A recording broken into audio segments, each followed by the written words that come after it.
once again to Leading Entrepreneurs of the World. My name is Glenn Turansky. I am a member of the advisory board here at One Business World. Leading Entrepreneurs of the World features entrepreneurs, founders, and business leaders presenting on cutting-edge topics and the latest in industry developments. The Leading Entrepreneurs of the World platform aims at providing a leadership roadmap and a framework for entrepreneurs, business owners, and professionals to enable them to address key priorities and challenges facing businesses today. Today, we're very pleased to welcome global entrepreneur Bertrand Petyt. Bertrand is an enabler of excellence, helping organizations to achieve their goals by rejuvenating management and operational processes. His methodology includes deep dive business and operational analysis, focusing on growth results and personnel retention. Bertrand is the managing partner of Vitruvius Partners Group, the chief executive officer of Ausonia Cruise Holdings, and is an adjunct professor of management at the International University of Monaco. We're pleased to have Bertrand back once again to present. And so, Bertrand, we're looking forward to your presentation today on how COVID-19 has kind of changed the perception of luxury. So let me hand it off and welcome again. Good day. Great to see you again, and we look forward to it. Thank you, Stelios. Thank you, Glenn, for welcoming me again for this opportunity. And yes, today we're going to talk about luxury, right? And we can imagine after almost 2 years of pandemic that the perception that we have of luxury has been dramatically changed, dramatically affected by the pandemic. Although we'll see also during the presentation that the pandemic has been a booster, a catalyzer in a sense, a catalyst of some of those changes. But those changes were already in place before the pandemic. So how does the COVID-19 affected the perception of luxury? And in a sense, what we'll talk about today is, well, it's about a search for purpose. You'll see we'll use this word quite a lot, search of purpose in a post-COVID world.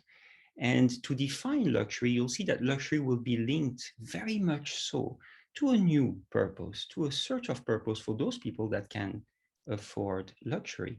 We know what, the past year and a half, we went through something rather dramatic. And certainly this pandemic has affected the way we perceive luxury, how we define luxury in and of itself.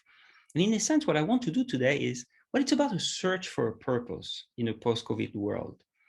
Luxury, you will see during this presentation, is all linked to a search for purpose, much more so than it was prior to the pandemic. But before we go into the presentation, let's go back to some historical facts. Luxury has changed a lot through the times. And if I take you back to the Egyptian times, did you know that during the Egyptian times, consuming ostrich eggs and wearing feathers on your clothing items was considered to be the ultimate luxury? Now, if I take you a little bit forward in time to the Greek times, well, believe it or not, but showing up at the fish market, yes, the fish market, was considered to be something you had to do if you wanted to be perceived as being able to afford luxury. Now, you wouldn't think about this today, right? Going to the fish market is not something you perceive as something luxurious. But at the time it was, because it meant that you could afford to buy fish. Now, let's look a little bit at what happened before the pandemic. And so we understand how the changes happened or developed. Before the pandemic, China accounted for most of the growth in luxury spending. Now, that means that most of the items being purchased, the growth of purchasing luxury items came from that country alone. And it was estimated by that at the time, it changed now, but that by 2025, half of the luxury purchases would come from China. Now, interestingly enough, China was the first country hit by the pandemic, right? So in terms of the demand, the pandemic hit China, hit the demand quite strongly. Now, on the production side, Italy accounts for a very large portion of the production of luxury items, right? We all know about Ferrari, Gucci, and so on and so forth, Loro Piana. So a lot of the luxury items are produced in Italy. Now, interestingly enough, Italy was the second country most severely affected by the COVID-19 pandemic. So you see that COVID-19 had an effect on both the demand, but also the production of luxury items. So it changed, in a sense, the paradigm on both ends of the spectrum. And that's interesting because sometimes an economic situation can affect one end of either the production or the demand, but it's very rare that both are affected at the same time. So the changes are even more profound because of that. Now, COVID is a very serious topic. So let's have a little bit of smile during the next couple of slides. And I wanted to show you, certainly during the first lockdown in 2020, well, those items, masks, gel, sanitizing gel, and to an extent gloves, were considered to be luxury items, right? Remember, it was very difficult to get your hands on the mask, to get your hands on gel. So does that make those items luxury because of their scarcity, you know? And a little bit also to make the audience smile, this is an actual picture of a product from Hermès, the iconic luxury brand. And they actually developed in April 2020, well, their own masks and their own gloves. Now, of course, that's a little bit on the smiley side. You know, you can argue, is that really luxury or not? Now, what I wanted to cover today is, well, we need to realize that the COVID pandemic had a very high impact on the ultra high net worth and the high net worth perception of their wealth. It didn't mean that their wealth went down. Actually, sometimes it went up. So it was not a question of how much wealth do I have, but it was more a question of, well, what is my perception? What is the value of that wealth? People no longer feel comfortable spending huge amount of monies on goods and services that are not strictly needed. And that's one profound change that this pandemic brought, in a sense.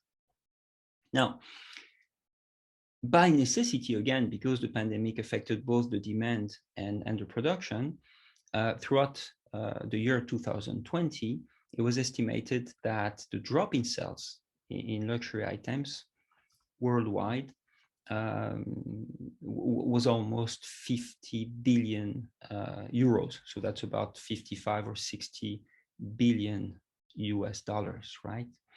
So the question is not whether the industry will come back. It will. And actually, we already see the signs of this industry coming back. But the question that we're going to try to answer today is, well, in what form and with what new paradigms will it come back? Now, luxury, we always understand the paradigm, the main paradigm of luxury has always been based on emotions and feelings, right? And luxury brands play on that. They don't try to play on rational and reasoning. If they would, you wouldn't buy a Hermès bag. You wouldn't buy a Gucci belt. You wouldn't buy a Ferrari. Because if you become very rational, if you stay very rational about your expense, you realize that this is actually not a smart expense. So they never played on rational and reasoning. They always played on emotions and feelings. That will stay. But what will change is things such as, well, luxury spending now will be based on, and I will identify now a few things. The first thing I'd like to identify is the concept of security. The pandemic has scared us. Regardless of our social status and our wealth, you know, we've been scared by obviously health issues, economic issues, and even just mental issues. So we having been scared, we now base much more importance on the concept of security, and that includes obviously health. And that's why you see, for example, this year, 2021, some market. I operate in the travel industry, right? In the cruise and yachting industry. So in the yachting industry, this year, 2021, was a record year, an absolute record year from the yachting standpoint. Why? because people said, well, I don't want to travel in groups. I don't want to travel with others. You know, if I have the means to charter my own yacht, if I have the means to sit by myself, I will do so. So the concept of security has become of a paramount importance, but also the concept of identity. Identity is about, well, if I buy this luxury item, what does it mean about who I am? How does it allow me to express myself, either to actually myself or to others? So how does it value my identity? And that's a big change compared to before, where it was all about, you know, belonging to a certain tribe, belonging to a certain group, you know, sort of having the show-off attitude. Now that's going away. It's all about, well, what does it how does it allow me to express who I truly am as a person, my identity? So that's why that companies now, luxury companies, will have to play a lot more on items such as their stories. You know, the storytelling is important, the heritage, the authenticity. We'll talk about this in a few minutes. You know, the meaning of what they do. You know, to work with artisans, to work with craftsmen, you know, brings a lot of authenticity, a lot of meaning, and you'll see in the next few slides that this is certainly on the rise. So storytelling, heritage, authenticity, meaning are certainly the new paradigms of the luxury industry. Now, because I come from the leisure segment, I'd like to cover a few things about the leisure segment. 30, 40 years ago, luxury hotel companies, for example, or luxury cruise lines, they were selling a lot based on the product, right? You know, you would go to a great hotel, you would have an amazing room, the decor would be amazing, the food would be unbelievable, the mattress in the room would be of top quality, there would be flowers everywhere, marble in the lobby. So they were focusing a lot on the hard product. About 15 years ago, it changed. And actually companies, hotel companies, as I will give the example of Regent. Regent was one of the first hotel companies, same as Four Seasons to an extent, to understand that, well, we're going to now focus not so much on the product, but on the experience. So the concept of luxury moved from product to experience. I'm here to experience something, whatever it is, whatever the brand promises as an experience, you know. Today, experience is not enough. Experience is very passive. You know, you sit down and you experience something in a sense. That is not enough anymore. Today, luxury is about exploration. And when I say exploration, I use this word very broadly. It's about exploring yourself, exploring the world, exploring, understanding new things, learning new things. You know, now people want to have not a passive experience as it was before, but a very active role into their purchase.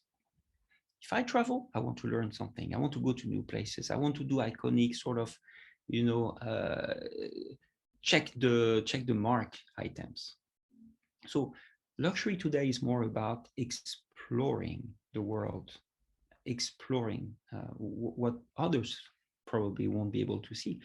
Trips to Antarctica, for example, are on the rise because very few people go to Antarctica. It's extremely expensive. But if you, I've had the chance to go to Antarctica, and I can tell you, you come back from Antarctica changed, because it's not about the experience. Yes, of course, you have an amazing experience, but it's about exploring. I always say, if you go to Antarctica, when people ask me, you know, well, how do you feel? You know, how would you describe Antarctica? And I always say, well, Antarctica is the only place on Earth where you don't feel that you are on Earth. So exploration is probably the new paradigm in the tourism segment, in the leisure industry. Now, consumptions is always driven by motivation. We've talked about this, such as emotion, identity, social connection. That will stay. You know, what will change though is what value, habits, norms that shape what we consume and how we consume are expected to shift quite dramatically.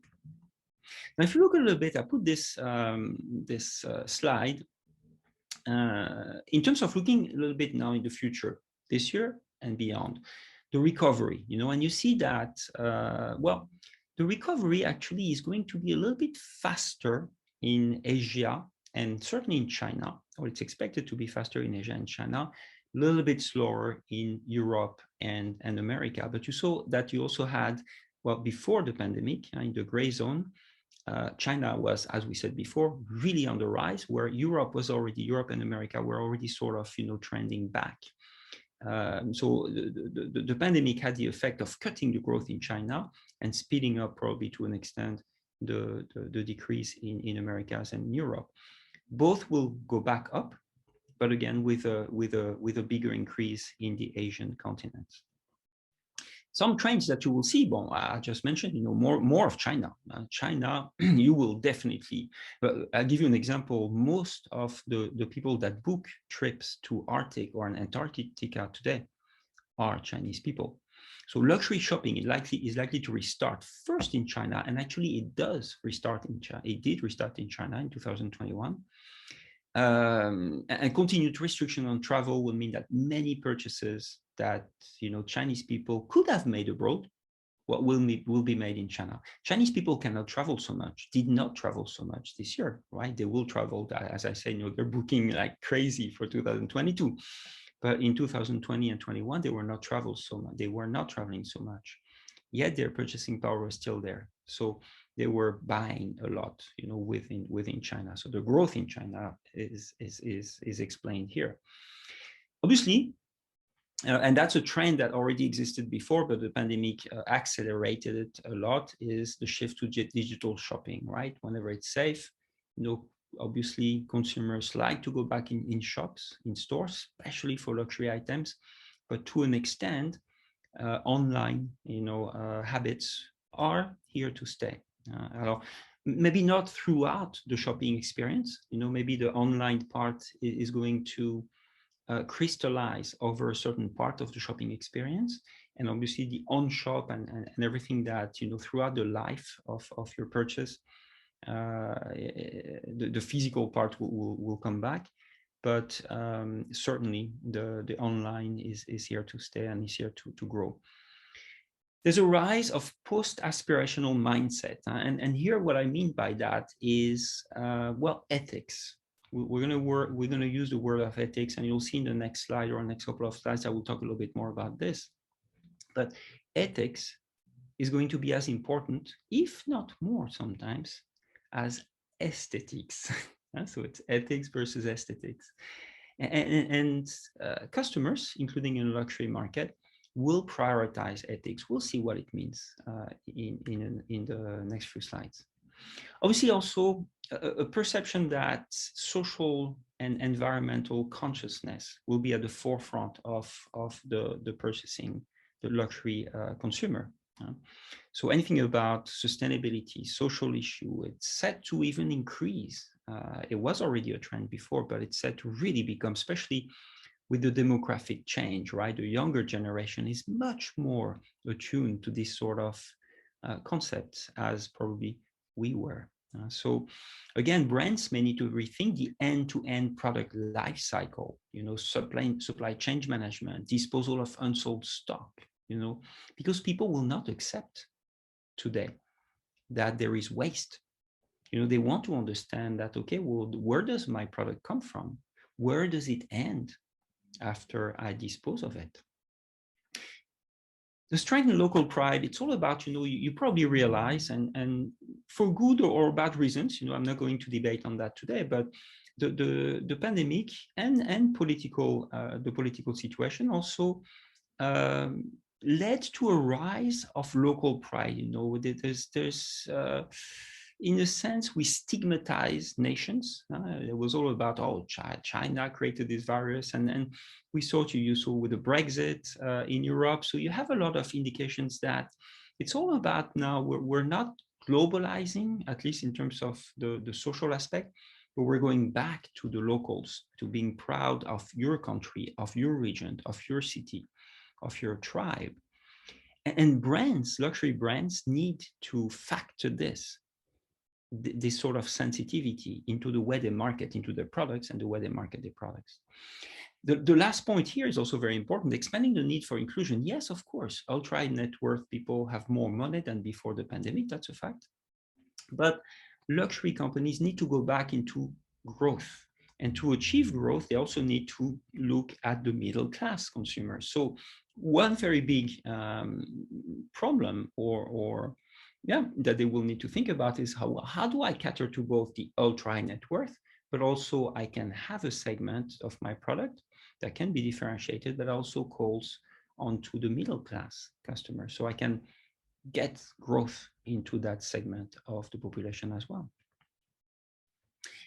So in a sense, we want now, if you put yourself as an ultra high net worth or high net worth luxury customer, the first thing you're gonna think is, well, I want now to connect to the real world. You know, this pandemic has brought an understanding that, well, we understand what is real in a sense. You know, we understand what is important. Our health is important. You know, how we take care of our loved ones is important. So one good aspect of the pandemic, if we can say that there's a good aspect, is, well, it connected us back to the real world, back to what truly matters, back to finding real purpose. And that trend will transpire into the way we spend, including on luxury items. Happiness has somehow been redefined, but also been put back at the forefront of our priorities. A lot of people started to question, well, am I happy going to work from 9 to 5 every day? Is that what I want? You know, and a lot of people today don't want to go back to this kind of job.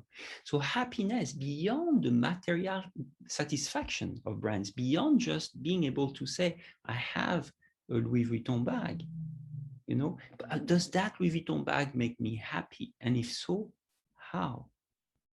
Is also a very important question. Luxury also is less as a status symbol. It used to be a status symbol, right? It was rather cool to walk with that Gucci bag, right? But instead now, remember when I spoke earlier about identity, instead now it's about a way to express yourself. Again, I go back to, well, the fact that I carry that Gucci bag, what does it say about me? And again, not so much about what does it say to others, but what does it say to me, to my values, to who I am. Yeah. Luxury brands will have, as I said, to focus on, you know, storytelling around purpose and values. You know, I think purpose and values, heritage, authenticity, and to remain relevant to their customers. I want to talk a little bit about health and well-being, because obviously we're talking about the COVID-19 pandemic, so it's a topic that I just cannot ignore here. And mental and emotional wellness is also now at the forefront, right? It's, I mentioned before, you know, it's increased because of the post-traumatic stress level created by the pandemic, right? Social isolation and such, you know, it's been quite traumatic for some people. The pursuit of activity, choices, lifestyle that led to a holistic health. And I think this is also something that, you know, when you look at the travel industry, you'll see a lot about that today. It's about, you know, it's not just about going to a spa, which is a very unidirectional. Before cruise lines, for example, they will advertise their spa on board. Today, they go way beyond, you know, and I take the example of Silver Sea Cruises. They implemented a program that just completely transforms the idea of a spa. Forget a spa. It's about the whole experience, the whole exploration of your well-being on board on a very holistic way. So luxury is the journey, not a goal anymore. That's very important. If there's one key word, is people, it's not about I possess that item. It's about a journey that has meaning.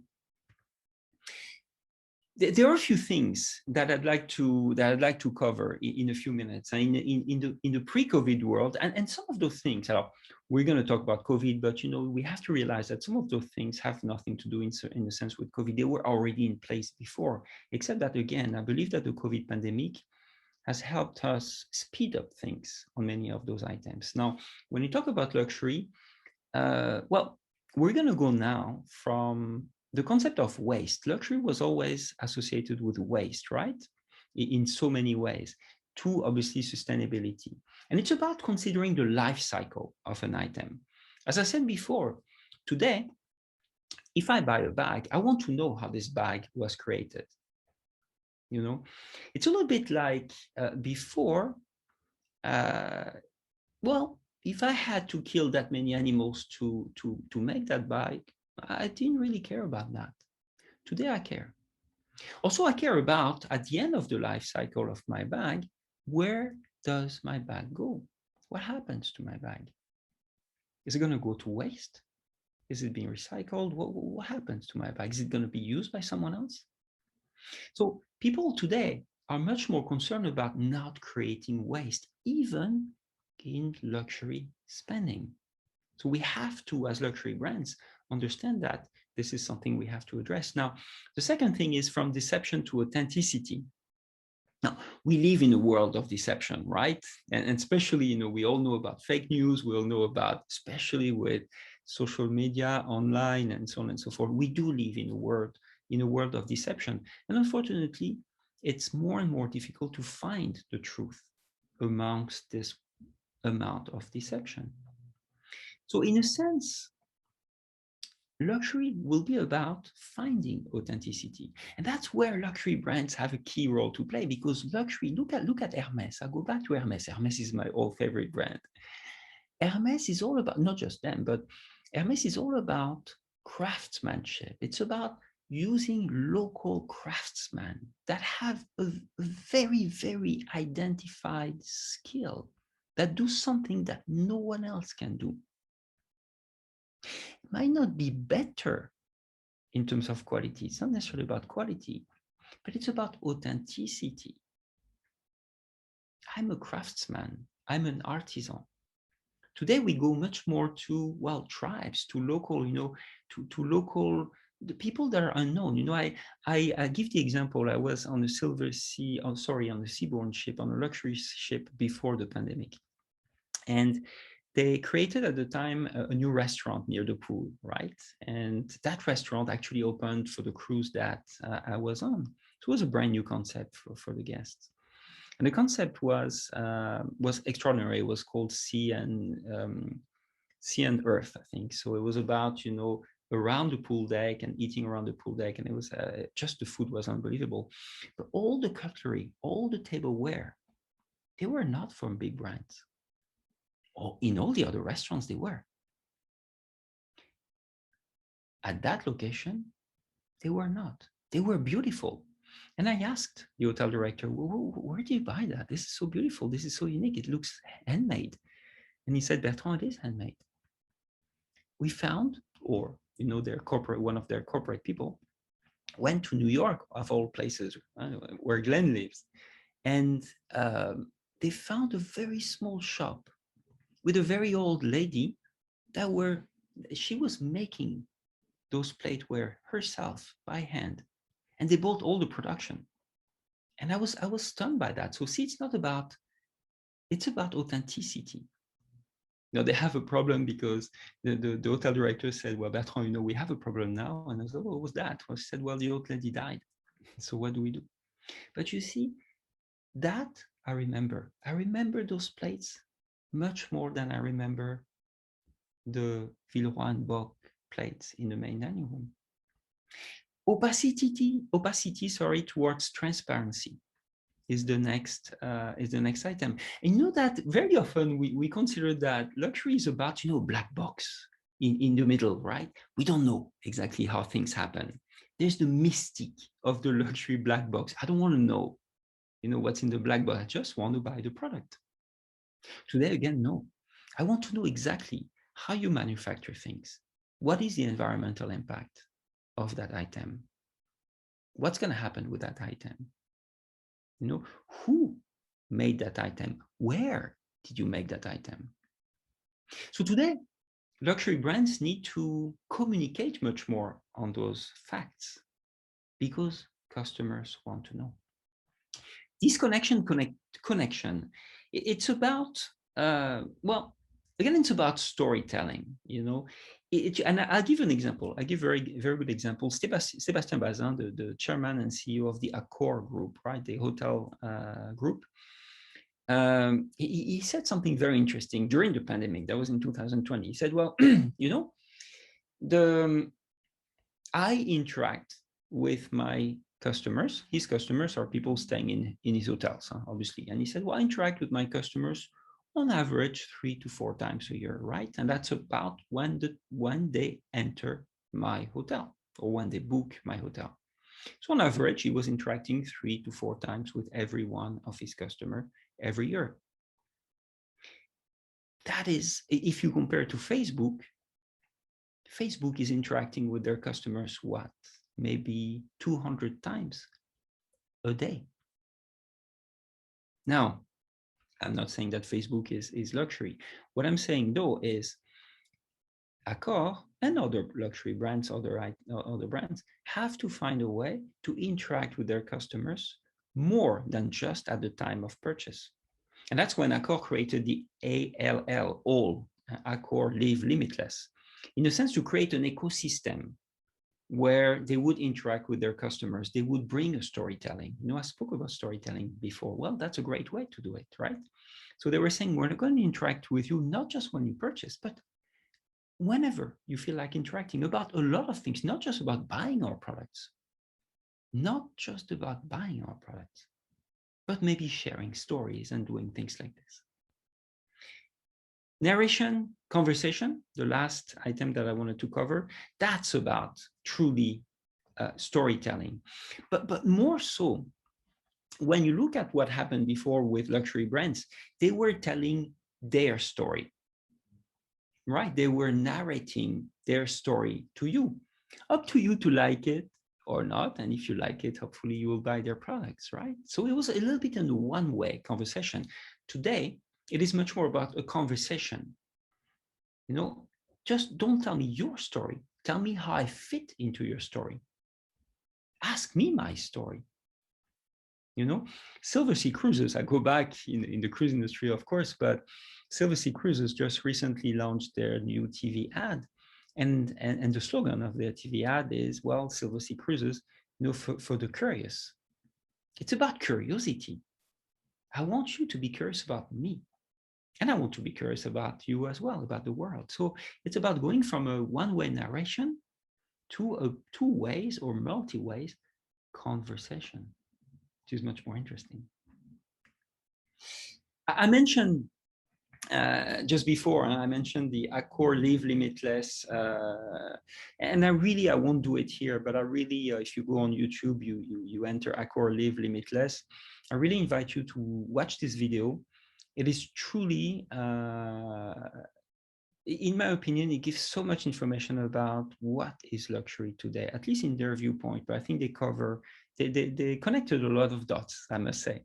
So I invite you to watch this video, Accor Live Limitless. You can go on YouTube, and it's the presentation of Accor Limitless, right? So it's a little bit a longer video, but please do so. I think, again, they connected a lot of points, and they give a lot of insights, summarizing a lot of the things that we said today. So thank you very much. It was a pleasure. Thank you, Glenn. Thank you, Stelios, for giving me this opportunity to, well, to try to imagine what luxury is going to be tomorrow. Thank you. Thank you, Bertrand. What a great presentation. As always, just you are the consummate storyteller. without a doubt, Yeah, a lot of things to unpack, right? Some of it is kind of basic, you know, personal experiences and relationships and things that you could apply really to any type of business or relationship. I think, you know, when you think about your whole chart about from and to, right? Sustainability is incredibly important. As you said, it's even after you're done with it, what happens to it, right? What an interesting kind of worldview to keep track of that, and even the conversation part, right? Tell me about from a cruise or a hotel. Tell me about your stay, and not so much just, well, the room was wonderful, the food was wonderful, but maybe what did you experience when you were there, right? And sometimes, you know, in people's lives, when you're traveling, you're on the road, you're on trips, things happen. Things happens that you always remember, right? I remember in the 1970s, we drove cross country for the bicentennial.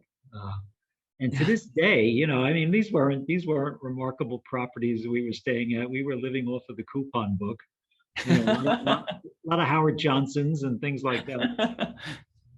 But I remember the experience like it was yesterday. I could tell you, because of the storytelling and the memories, I could tell you every stop we went on, right? Yeah. And every particular place we went, and that's limitless kinds of memories, as it shakes out. It was funny what you mentioned about the scarcity side, and yeah, I remember a year or so ago, right, with the whole gloves and masks and gels, and it was a lot to keep track of, and all of a sudden there was lots of things on the shelves, but the things you wanted, and you're right, it kind of became Yeah. that luxury item, But I think what you said about happiness is important too, right? It's not so much, well, it's just the bag or it's the perfume. It's how does it make you feel, Yeah, voila. And that is key. That I didn't insist enough, I think, on it, but how does it make you feel? Does it make you happy? I think is a big question.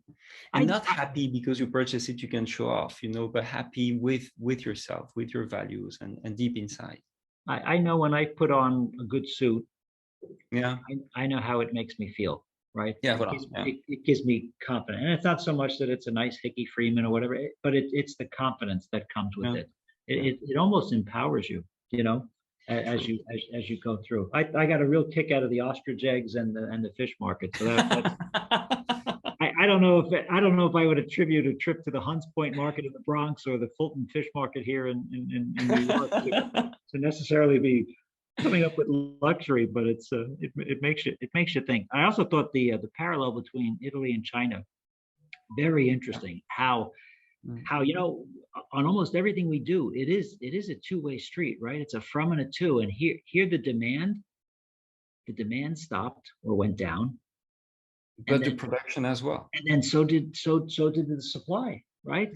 Yeah. So that's a fascinating point as you look at it. But I think your points about authenticity, the fact that you're looking for moving even from experience, and I know from travel and things, at one point experience was what it was all about, but now it's exploring, right?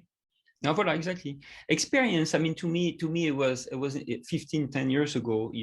All luxury brands were talking about experience. I remember, I was at the time working for Regent Seven Seas, and it was all about devising the experience, the Regent experience, they called it, and they were at the forefront of doing that, and it was amazing.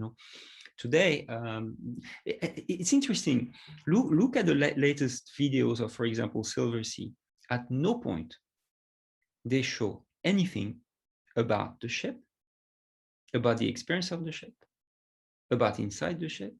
Yeah. They only show you, well, let's be curious about the world again. It's about exploration. Yeah.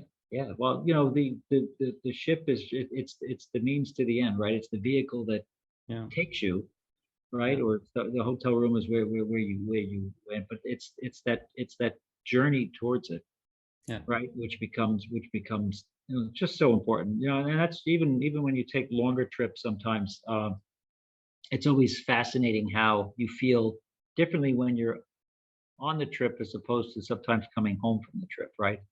Because the anticipation of the journey and getting there and what you're going to feel and as you explore versus on the way home, it's like, okay, you're reflecting and you're remembering kinds of all the types of things that you would otherwise do.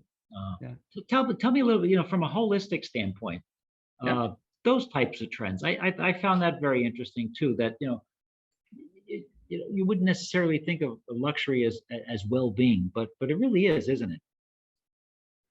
I think it is. It's about, again, and I talk about well-being in a very holistic way, right? So it's not just about the perception that we have, we get a nice spa, a nice massage, and we feel good. No, it includes happiness. It includes, physical well-being, but also mental well-being. yeah, and happiness in general. How does that make you feel happy? And and today, it's also look at what we went through also in the past year and a half, almost 2 years now. Is we saw our dear ones, sometimes falling sick, sometimes dying, being in the hospital, and things like this. So all of a sudden, your perception of the value of life, the value of spending quality time in life, has been dramatically improved. So you take care of yourself. You take care of others. And that's why people. I was talking about the life cycle of luxury products. People today will ask about the life cycle to make sure it takes care of people, it takes care of others, it takes care of the planet, it takes care of me as well, of course. So well-being for yourself, but also well-being for others, well-being for the planet, well-being, it's a very holistic term in a sense. Yeah, I think that kind of ties into one of your early points too about the perception of wealth, right, or the perception of luxury, right? I mean, during the pandemic, obviously, you analyze your purchases, right? What did you? All of a sudden, people weren't spending on train tickets because they weren't commuting, right? Or gasoline, because that was a stretch I didn't drive for weeks on end. I walked every place because I live in a village close enough to walk. But then as you look at that and you say, okay, maybe I'm spending less, but why? My perception is that things are kind of uneasy, right? Yeah. And how do I? Why do I feel that way? And how does it? And that comes with courage. That comes with confidence. That comes with I think sharing other types of experiences with people, right? And then I know on a personal side when you started to see your neighbors again, right? And Yeah. even I remember back in the early days, some of that was just standing on the porch and blowing whistles for healthcare workers and banging pots and celebrating. Yeah, exact. Same here.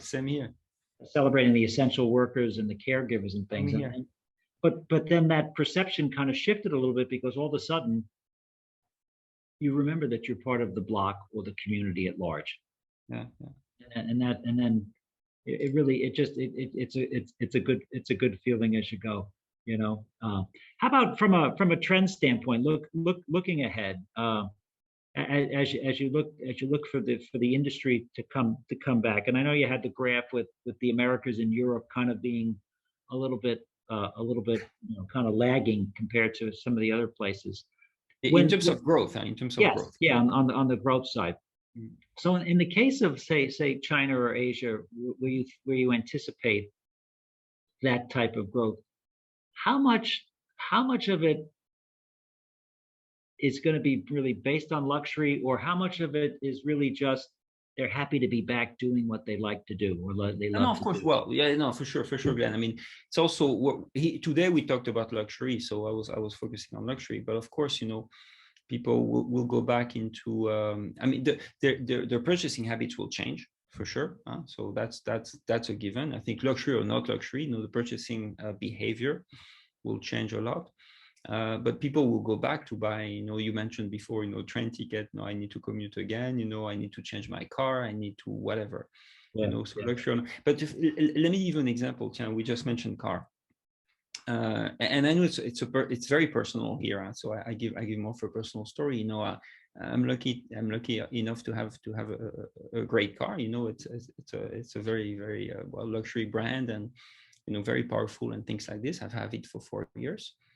And now I'm really, devising, what is the meaning of that car? I don't use it that much. So why did I buy it? And frankly, I think I will change it in probably by the end of the year, I think in December. And I change it because after it's personal, it's my decision. It's not a question of purchasing power here. It's more a question of, well, is it worth putting my money in? Again, we go back to the story, to the identity. What does it say about me? How does that brand relate to me, to my values, to today? Because they've changed, And do I need that car? Well, no, I need a car to go from point A to point B, But I also need the car sometimes. I'm sort of struggling with that because, sometimes I need the car. I need to feel, that it's a pleasure to drive in the mountain, in the French Riviera, to drive around in such a powerful car. It's a great pleasure. but do I need to own the car to do that? You know, so you see, it forces you to revisit your purchasing decisions in a new light, because your values have changed, because your identity has changed. And again, it applies, you're right, and it applies to both luxury and non-luxury items. Yeah, no, it ties in nicely with your ethics and aesthetics comment, as well as your the post-aspirational mindset, right? Of what a purchase is, and how does it make me feel, and does it exude confidence or not? So it's a fascinating topic. You're such a delight. These have been so wonderful, and you are the consummate storyteller. So these are outstanding topics that you've covered with us the last couple of weeks, and today obviously on the luxury pandemic and kind of new behavior for people. So thank you for sharing a wonderful presentation and your time with us again today, Bertrand. And thank you. We look forward to seeing you again soon. Absolutely. Okay? And you have a great rest of the week, and take good care of yourself. Okay. Thank you, Glenn. Thank you, Stelios. Bye-bye. Thanks again. Bye.